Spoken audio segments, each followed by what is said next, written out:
Before we get into today's show, let me tell you about the latest deal from Mike Lindell, MyPillow. Once again, the big box stores have canceled their orders simply because they don't agree with Mike Lindell's politics. They don't like it because he supports President Trump. Well, he's going to pass that savings on to you. No more middleman. And boy, does he have some great deals on the Giza Dream sheets and the Percal bed sheets. Listen to this. Giza Dream queen size, normally $139.98. Your wholesale price, $69.99 when you use promo code Joey. King size, only $79.99. The Percal queen size, normally $89.98. Your wholesale price, $29.98 when you use promo code Joey. Just call 1-800-893-4059 or go to mypillow.com. Always use promo code Joey. Free shipping options available. This allotment's not going to last very long. When they're gone, they're gone.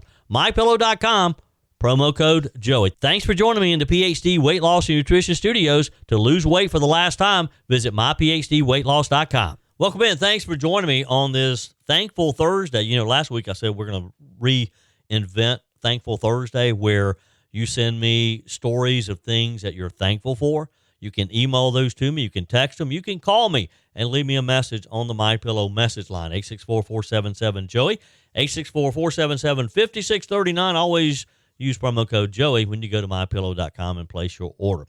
President Donald Trump says he's still considering what the U.S.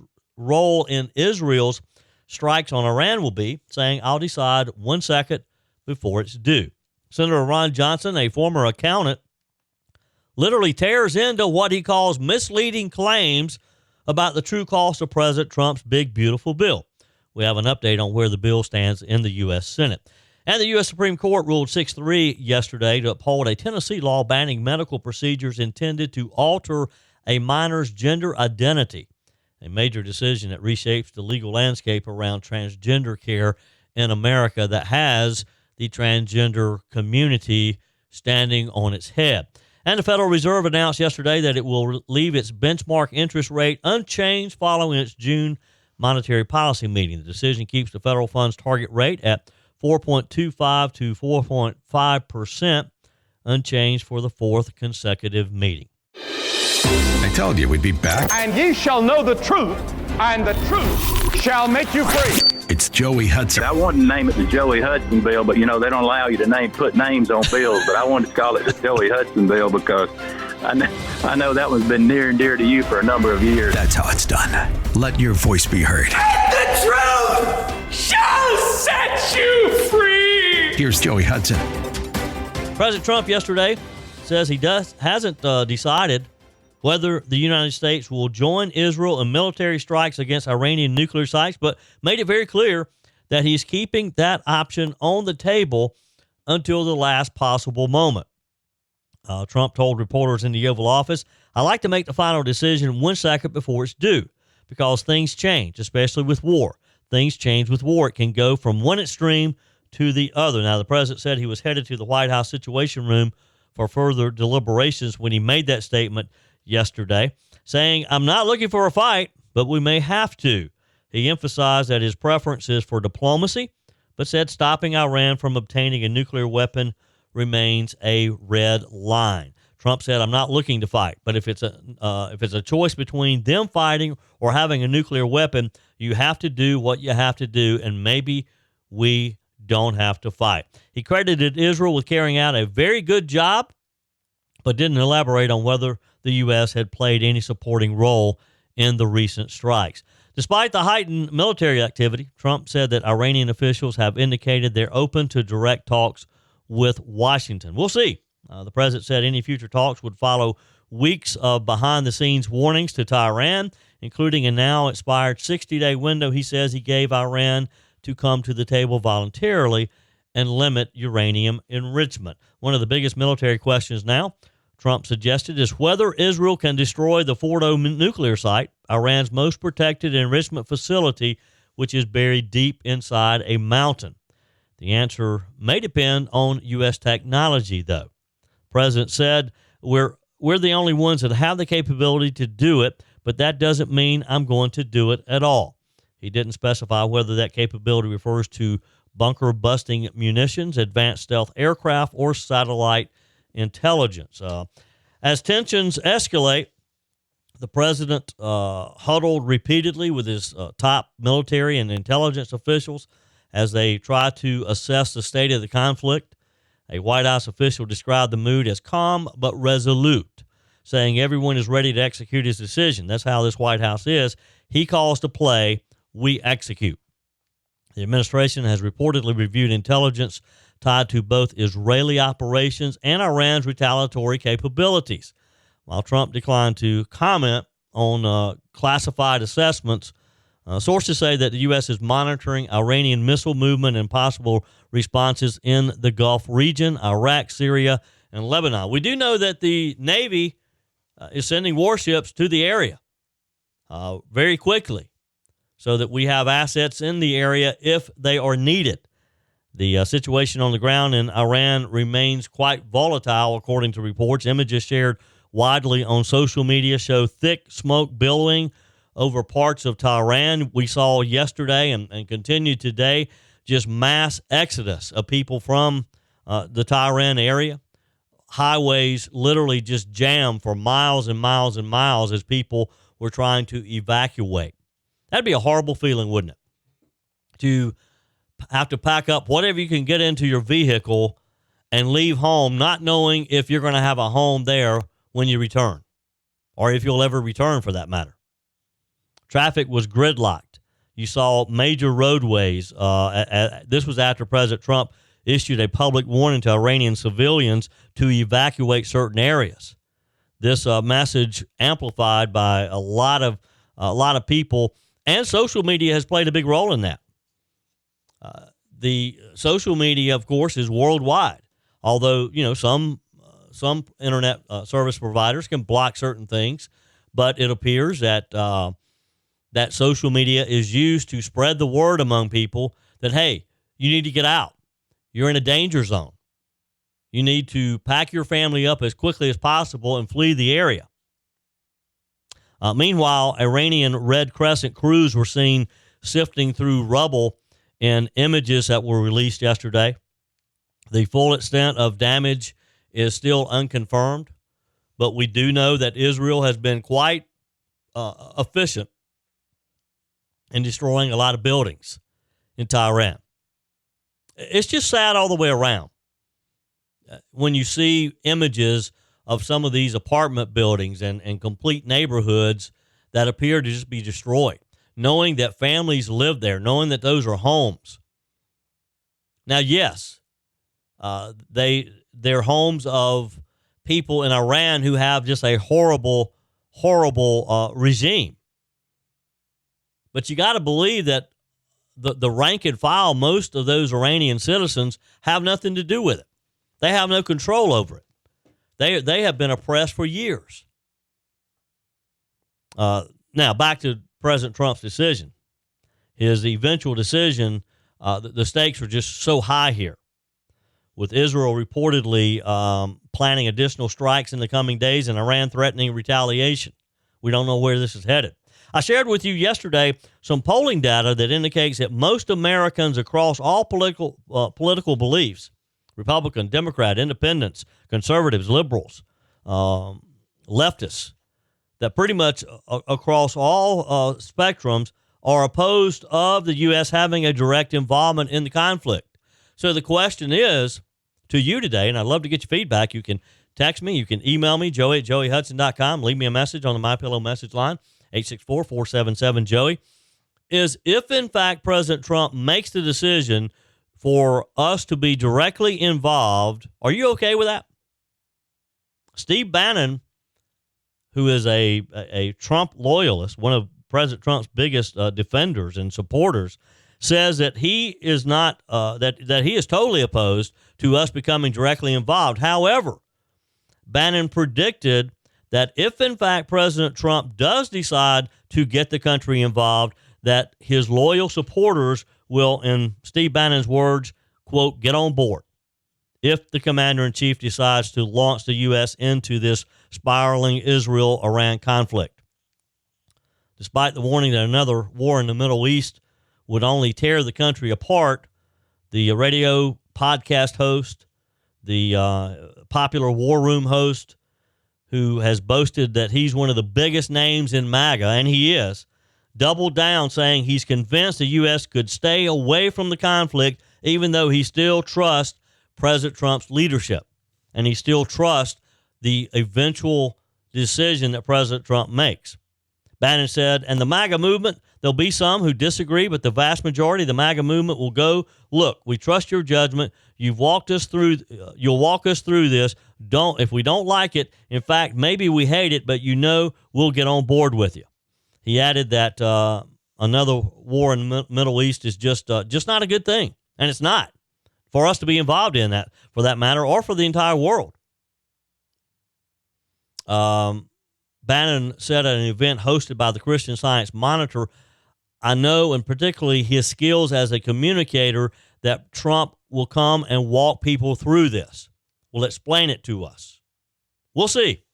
We'll see. Let's pray that it doesn't come to that. Let's pray that President Trump doesn't have to make the decision on whether or not we'll be involved. Joey Hudson here. America is facing a health crisis, and the answer isn't more meds. I lost over 30 pounds on the PhD weight loss plan without Ozempic or any weight loss shots. Don't settle for a lifetime of medication. GLP-1 injections like Ozempic help some people lose weight, but they come with side effects, high cost, and most gain it back when they stop. At PhD Weight Loss, we reveal Big Pharma's big secret. Your body already makes GLP-1, the appetite-fighting hormone. Our program helps your body make it naturally so you'll drop the pounds faster. With the PhD method, no side effects, no long-term risk, no rebound weight gain, just natural, lasting results, all without hunger or cravings. Right now, get a free body scan and personalized metabolic assessment. Discover your body's true potential without a shot. It's free and gives you the keys to your personalized plan. Do like I did and don't trade your health for a quick fix. Call now at 864-644-1900. That's 864-644-1900 or visit myphdweightloss.com, myphdweightloss.com. It was a big decision yesterday when the U.S. Supreme Court ruled 6-3 to uphold a Tennessee law that bans medical procedures intended to alter a minor's gender identity. Again, a major decision that literally reshapes the legal landscape around transgender care in America. At the heart of the case, United States versus Skrmetti, was Tennessee Senate Bill 1, SB 1. It's a law that bars healthcare providers from administering puberty blockers, cross-sex hormones, and gender transition surgeries to minors. The law specifically prohibits treatments intended to help a child, quote, identify with or live as a purported identity inconsistent with the minor's biological sex, or to treat discomfort stemming from gender dysphoria. In his opinion, for the majority, Chief Justice John Roberts made it very clear that the court saw the law as within constitutional bounds, ruling that SB 1 does not violate the Equal Protection Clause of the 14th Amendment, which is a common argument among a lot of the groups who are out there promoting transgender care, who believe that parents should be allowed to make the decision of their minor children to start altering the gender that God put them on this earth to be. Roberts wrote, this case carries with it the weight of fierce scientific and policy debates about the safety, efficacy, and propriety of medical treatments in an evolving field. Our role is not to judge the wisdom, fairness, or logic of the law before us, but only to ensure that it does not violate the equal protection guarantee of the 14th Amendment. Now, the majority rejected the argument that Tennessee's law targets a suspect or quasi-suspect class, such as race or gender, requiring heightened scrutiny. Justice Roberts emphasized that the law does not classify based on transgender status alone, but rather focuses on the procedures themselves, which are barred for all minors regardless of identity. He reiterated that policy disagreements on these treatments should be resolved by legislatures, not by the federal courts. He wrote, the Equal Protection Clause does not resolve these disagreements, nor does it afford us license to decide them as we see best.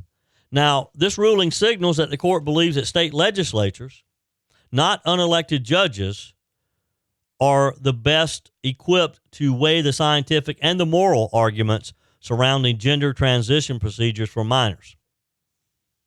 They might want to throw in the Bible, the teachings of the Bible, should hold heavily on those decisions.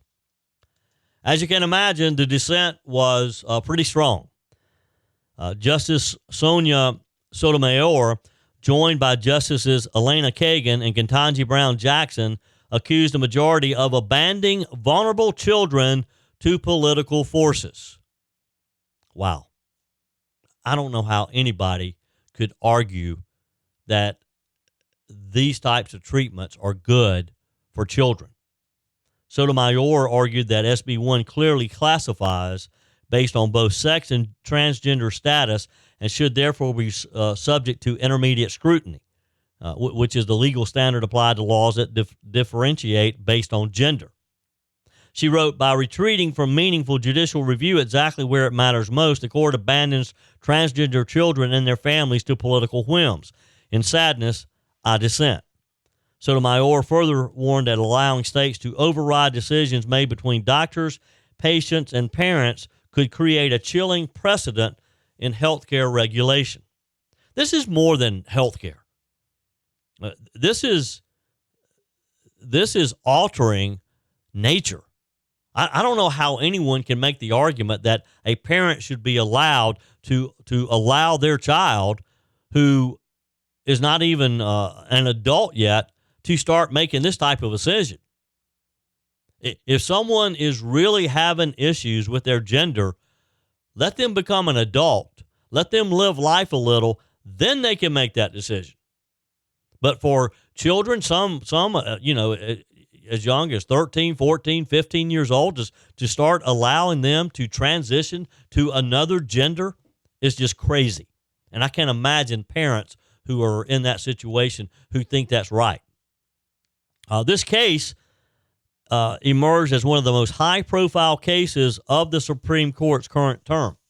The decision now sets a precedent for how similar state laws will be reviewed by federal courts across the country, or at least how they should be viewed. You're probably still going to have some of these rogue judges who still believe they're smarter than the rest of the world, and they'll have some of these crazy decisions.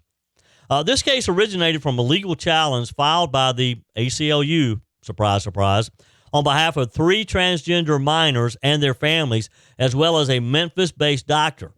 They argued that Tennessee's law effectively singles out transgender children for denial of care and places their health at risk.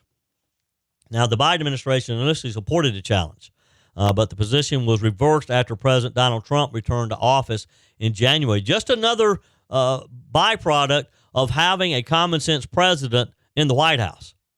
In February, the Justice Department under Trump withdrew its support, stating that the Tennessee law did not violate the Constitution. The decision comes amid a broader political and cultural battle over transgender rights, particularly when it comes to children and adolescents. Since 2022, more than 20 states have passed laws restricting or outright banning transgender medical treatments for minors. These include bans on hormone therapy, puberty blockers, and surgeries that permanently alter these kids' bodies. In many cases, the laws have been met with lawsuits from civil rights groups and healthcare providers. The ACLU and these woke groups who think that this should be allowed. Opponents of the law argue that they constitute discrimination and deny necessary, potentially life-saving care. Supporters say the bans are designed to protect children from irreversible medical decisions and to give them more time to mature before making such choices, which is what I was just saying a minute ago. My argument is a child at 15, 16, 17 years old even, they don't have the ability, they don't have life experience, the maturity to be making these types of decisions. And they shouldn't be made. And their parents shouldn't be bending to their whim just simply because they believe that the little boy thinks suddenly he's a little girl. During our oral arguments, Justice Samuel Alito pressed the government's attorney on whether there was conclusive evidence proving that these treatments' long-term benefits. He cited studies showing a lack of high-quality data supporting their safety and effectiveness. Again, I think it's very simple. You don't try to undo what God has already done. It should be just that simple. We continue to learn more about the man accused of assassinating Minnesota Democrat State Representative Melissa Hortman and her husband, Mark. This is weird. Minnesota murder suspect Vance Bolter once worked extracting eyeballs from corpses, according to a former roommate. The man accused of executing a chilling political assassination. That's what it was. It was a political assassination. Held a job as the extracting eyeballs from corpses for organ donation. Vance Bolter, of course, facing both federal and state charges for the murders of Democrat State Representative Hortman and her husband, attempted murders of State Senator John Hoffman and his wife. According to David Carlson, a friend and former roommate, Bolter worked as a mortuary technician tasked with organ harvesting, specifically eyeball extraction at various funeral homes in the area. Carlson said the last time he saw Bolter was last Friday, just hours before the shooting spree.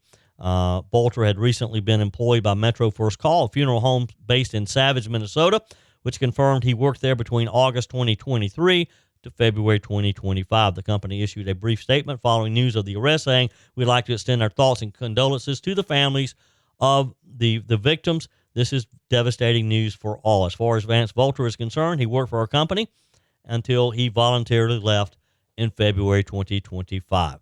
Wow. A job removing eyeballs. Guess somebody has to do it because someone received those eyeballs, I guess, as an organ donor. Maybe they have sight today because of it, because of the job he did. The Federal Reserve announced yesterday that it will leave the benchmark interest rates unchanged following its June monetary policy meeting. The funds will stay at a targeted rate of 4.25% to 4.5%. And this is the fourth consecutive meeting that they have not changed interest rates. The Fed's last cut rates in December 2024 and has not moved them since. Yesterday's announcement confirms that the central bank is holding the line, if you will, resisting calls for more aggressive rate cuts while closely monitoring economic trends, according to Fox News. In its post-meeting statement, the Federal Open Market Committee said, quote, "Although swings in net exports have affected the data, recent indicators suggest that economic activity has continued to expand at a solid pace. The unemployment rate remains low and labor market conditions remain solid. Inflation remains somewhat elevated." Now, the uncertainty has diminished. The Fed noted that it remains attentive to risk on both sides of its mandate, maximum employment and price stability, with a long-run inflation goal of 2%. The Fed also released its updated summary of economic projections, it's known as dot plot, outlining its policy outlook. The Fed's projections forecast the following.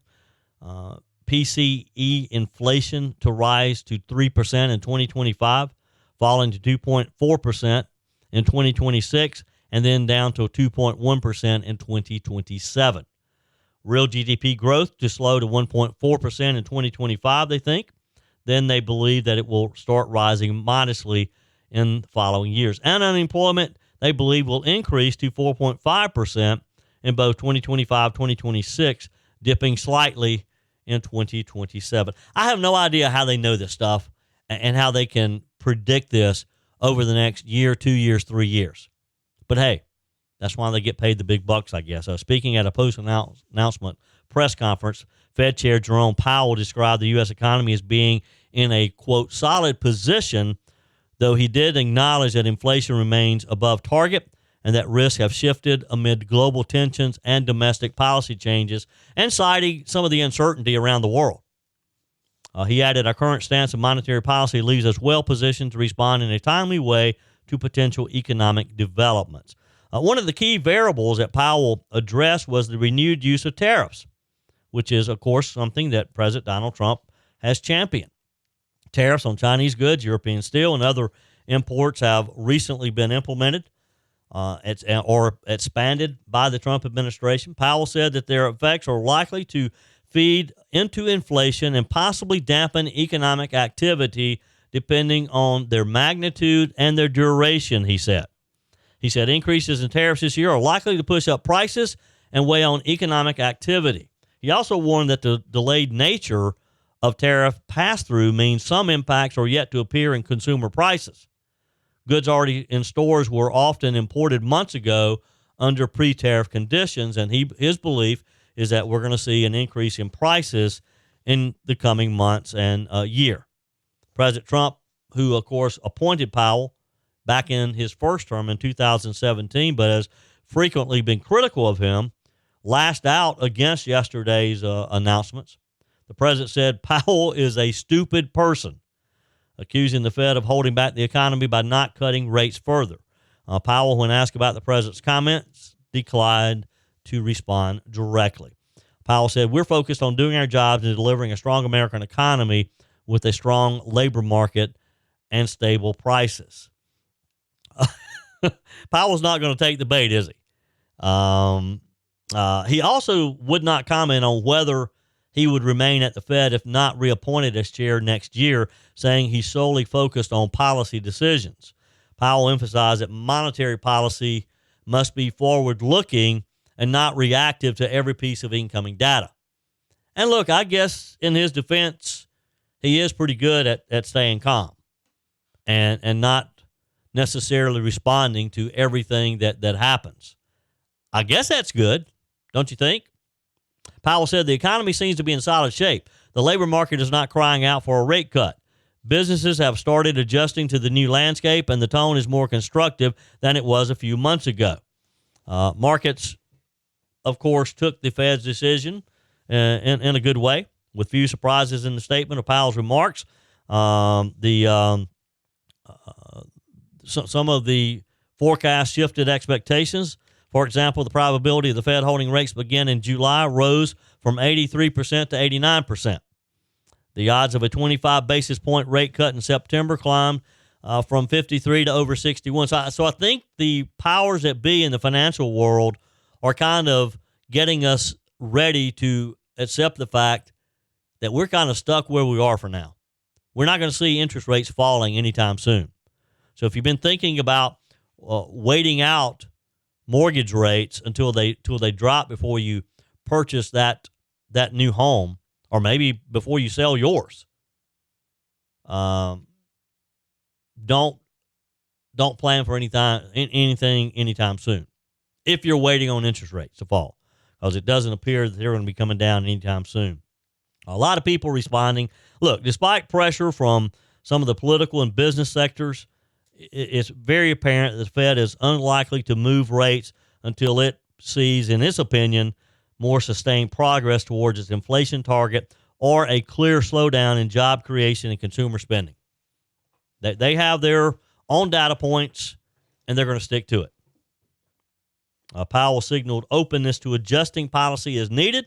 He maintained a steady tone aimed at preventing market overreaction or premature rate cut expectations, according to Fox Business, as they're reporting on this. Powell said we'll continue to make decisions meeting by meeting based on the totality of incoming data and evolving outlook. Joe Biden's mental decline is back in the headlines. Republican lawmakers on the Senate Judiciary Committee tore into their Democrat colleagues yesterday after most of them skipped a high-profile hearing focused on the former president's alleged cognitive decline while in office, an absence the GOP interpreted as tacit acknowledgement of a years-long cover-up. Senator John Cornyn from Texas said, few of my Democrat colleagues are here today. He said, we're left with no other option than to take the boycott of this hearing as an admission of guilt for their role in this crisis. The hearing, which is titled Unfit to Serve, How the Biden Cover-Up Endangered America and Undermined the Constitution, featured testimony from conservative legal scholars and a former Trump press secretary. But the panel's Democrat members, 10 of them in all, were absent, save for Senator Peter Welch and Dick Durbin, who both exited early in protest. Durbin, who chairs the subcommittee, called the hearing a partisan distraction and accused Republicans of ignoring press national concerns, including political violence, the recent Minnesota assassination of a state lawmaker, and President Trump's military deployment in Los Angeles. Welch echoed the sentiment, saying the hearing offered nothing of value to his constituents. Now, Senator Ted Cruz unleashed what is described as a fiery condemnation of Democrats and the media, accusing them of knowingly hiding Biden's health conditions from you and me, the voters. Cruz said, not a single Democrat is here because not a single one of them gives a damn that they lied to the American people for 4 years. Every one of them knew Joe Biden was not mentally competent, and they covered it up, he said. Cruz claimed the Biden administration shielded the president from interaction with Republican senators throughout his term. He says it wasn't a surprise they hid him, wouldn't let him meet with us, he said. Senator Eric Schmidt from Missouri joined the chorus, accusing Democrats of abdication, saying by refusing to engage in this critical examination, they abandoned their duty to the American people. These absences speaks volumes. Well, of course they don't want to talk about this. Of course they're not going to be there to talk about Joe Biden because they have no defense. They know that he was mentally incompetent, and they can't defend it. So rather than try, they just ignore it, just like they ignored the fact that he wasn't competent the 4 years he was in office. That's the way Democrats govern. They ignore stuff when they don't understand it or they don't have an answer for it. Your comments are welcome on the Furman Ford text line, 864-477-JOEY. That's 864-477-5639. Emails always welcome, joey@joeyhudson.com. Speaking of the Furman Ford text line, it's never been more important to support locally run businesses owned by people who actually live here in the upstate. Let me take a minute to talk with you about our friends at Furman Ford. If you're looking for a new vehicle, maybe a great pre-owned vehicle, one you can trust, or maybe you're looking to order that special vehicle. Either way, if you want a new one, a brand new one, or a pre-owned that you can trust, the folks at Furman Ford, they're there to help you. Their name is on the sign because their name is on the line, because every single transaction is important to them. Jim Furman, Matthew Furman. They do business the right way. When you stop by, when you give them a call, or maybe when you just send them a quick email, you're always going to have access to a member of the Furman Ford family. And by the way, they also offer great service, and you're not going to have to wait weeks and weeks to get it done. And you do not have had to purchase your vehicle at Furman Ford. Doesn't even have to be a Ford. They service all makes and models. Visit my friends at Furman Ford online at furmanford.com, furmanford.com. A Newberry County, South Carolina man who killed a police dog has been sentenced to 12 and a half years in federal prison for shooting Koba, the canine officer, with a gun he could not legally possess. Here's the story. James Robert Peterson's prior convictions prevented him from having guns. He's 38 years old, lived in Prosperity, South Carolina. He was carrying a shotgun when law enforcement officers attempted to arrest him at his mother's home. This was June 11th in 2024. They were going to arrest him on burglary charges. He fatally shot Koba, a canine with the state law enforcement division, who was between Peterson and three officers in the doorway, according to prosecutors. Peterson pleaded guilty to being a felon in possession of a firearm. Judge Jacqueline Austin sentenced him to 150 months in federal prison. The state's U.S. Attorney's Office announced the sentence yesterday. There's no parole in the federal system. That's in addition to his 33-year sentence in March on state charges of first-degree burglary, attempted murder, cruelty to a police dog, and resisting arrest with a deadly weapon. David Stumbo, the solicitor who prosecuted this case in Newberry County, South Carolina, told legislators in April that only 5 of those 33 years were for killing Koba, the canine officer, one of 5 police dogs killed in the line of duty last year in South Carolina. The prosecutor said, "We didn't believe that 5 years was nearly enough time," as he is asking senators to make it a much more serious offense. In addition to Stumbo, sheriffs from Greenville and Richland County also testified in support of a bill that would increase the prison time and fines for anyone killing or injuring a police dog or horse in the state. What do you think about that? I tend to agree. To kill a canine officer should be a very serious offense. The existing penalty is up to 5 years in prison and a $5,000 fine. The proposal authored by Goose Creek Republican Brian Adams would increase penalties to $20,000 and 10 years in prison. I'm not so sure it shouldn't be more than that. What do you think? What should the penalty for killing a police dog or horse be? Email me. Text me. You can email me, joey@joeyhudson.com. Leave me a message on the MyPillow message line, 864-477-JOEY, 864-477-5639. By the way, Mike Lindell and the MyPillow employees want to thank all of you for your continued support. Mike has a passion to help everyone get the best sleep of their life. He did not stop by creating the best pillow.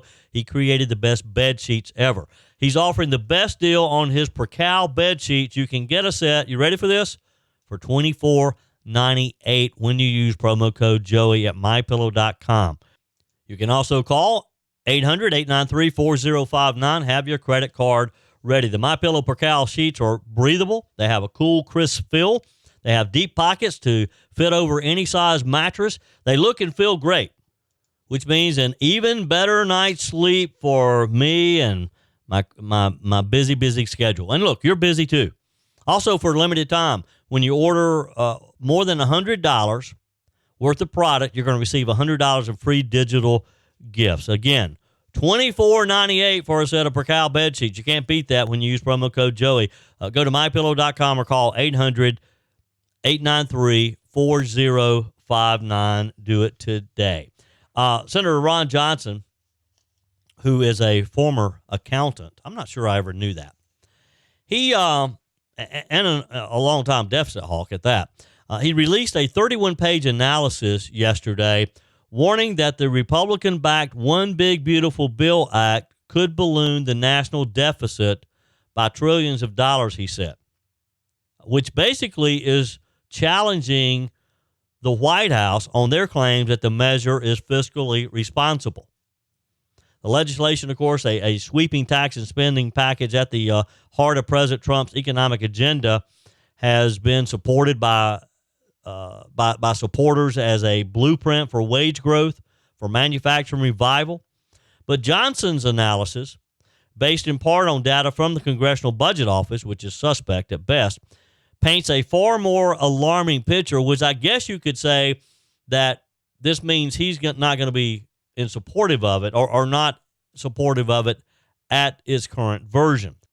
Now, according to Senator Johnson, the One Big Beautiful Bill Act would add at least $3 trillion to the deficit over the next decade, contributing to what he projects will be a $24.1 trillion increase in the national debt under current policy. Johnson said at a press conference, the White House is relying on misleading accounting to make this look fiscally sound, but the numbers don't lie. His report takes particular aim at a recent White House memo claiming that the bill, combined with new tariff revenues and discretionary spending cuts, would cut the deficit by $6.7 to $6.9 trillion over the next 10 years. Senator Johnson says those figures are wildly optimistic. At best, he says, the policies could shave $2.5 trillion off of the baseline deficit, and even that is unlikely given political and legal uncertainties, he said. Johnson is skeptical that the proposed discretionary spending cuts will survive Democrat opposition or that President Trump's newly imposed tariffs will withstand legal scrutiny. He warned that courts could block tariff expansions and that Congress will likely water down the spending cuts in future budget fights. He said this is massive.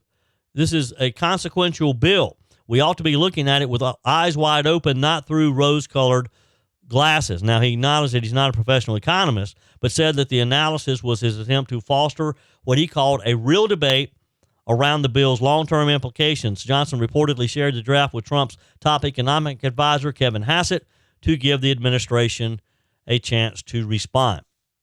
Perhaps most notably, Senator Johnson's analysis challenges a key talking point of Trump-era Republicans, that the 2017 Tax Cuts and Jobs Act paid for itself. The senator said the claim that TCJA paid for itself in 7 years is hard to support. The One Big Beautiful Bill would renew and make permanent several of the tax cuts, a top priority, of course, of Republicans and a top priority of President Donald Trump. This is going to be interesting to watch. Again, I'm not sure if Senator Johnson is floating this trial balloon to strengthen his negotiating position to try to get some of the things he wants, either in the bill or out of the bill. He floated several potential remedies, including a forensic audit of several federal outlays, which would be just a wide sweeping review that he argues would have more impact on the current Department of Governmental Efficiency, which he called underpowered. He's very supportive of it. He thinks that they need to have more hands on deck. He also expressed skepticism that the bill can pass the Senate on its current timeline. President Trump has publicly pushed for Senate passage by July the 4th, but Senator Johnson says that is unrealistic. He said, I don't think this gets through next week. And look, with accusations like this, with challenges that he put out there yesterday, I'm not sure that it gets through either, not in its current form. Senator Johnson's report arrived the same week. The CBO released a dynamic scoring estimate, another one big, beautiful bill, which is just a more sophisticated projection of the legislation's potential impact on economic growth. Johnson's analysis was finalized before the CBO released its new score. He acknowledged a legitimate critique of the CBO's modeling. He said its assumption of only 1.8% GDP growth despite a 2.21% average from 2000 to 2024. The Senate, of course, led by Majority Leader John Thune, is working to modify the House-passed bill to try to secure the votes that is needed to get this passed. Look, all I got to say is, Senator Johnson, I appreciate your work on this. Maybe some of the concerns you've raised are legitimate. I don't know. It's above my pay grade. I just know that we got to get it passed somehow, in some fashion. We need to keep those tax cuts permanent. We need to let President Trump do what we elected him to do. That's it for today's edition of Just the Truth. Thanks for joining me in the PhD Weight Loss Studios. To lose weight for the last time, visit myphdweightloss.com. If you haven't joined my mailing list yet, visit my website, joeyhudson.com. Click on the Connect with Joey button so that you can receive our emails and the most up-to-date news. Also, join me on my YouTube channel. Be sure and like, comment, and subscribe. Just search for Joey Hudson. As always, thanks for spending a few minutes of your day with me. Do me a favor and forward this episode to a few friends. Just click on the share button and send to your contacts. We need to build an army of conservatives to win our country back, and we can do that by continuing to share the truth with our friends and family. Keep those comments coming via the Furman Ford text line, 864-477-JOEY. Email to joey@joeyhudson.com, and I love your messages on the MyPillow message line. Again, that's 864-477-JOEY, 864-477-5639. Be sure and take advantage of the MyPillow special, just $14.88 on the standard MyPillows when you use promo code Joey. Order online at mypillow.com or call 800-893-4053. We're back again tomorrow and hope you'll plan to join us. Until then, remember, God's got this. He's still in control.